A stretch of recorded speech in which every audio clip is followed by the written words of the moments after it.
और आपको बता दें कि लता मंगेशकर की याद में 2 रोजा शोक का ऐलान किया गया है। मुल्क भर में 2 रोजा कौमी शोक का ऐलान किया गया है। एजाज के तौर पर 2 दिनों तक आधा झुका रहेगा कौमी परचम। ये जराये के हवाले से आपको बड़ा अपडेट दे रहे हैं। मुल्क के अजीम शख्सियात, बेहद अजीम शख्सियात को ही ये एजाज दिया जाता है। लता मंगेशकर जी के इंतकाल पर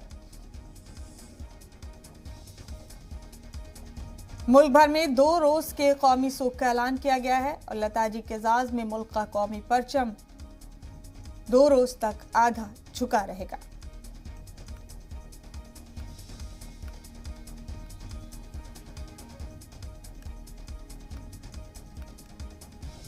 बड़ा अपडेट आपको दे रहे हैं। 2 रोज के कौमी शोक का ऐलान किया गया है। लता जी के इंतकाल पर मुल्क भर में लता जी के एजाज में कौमी परचम 2 दिनों तक आधा झुका रहेगा।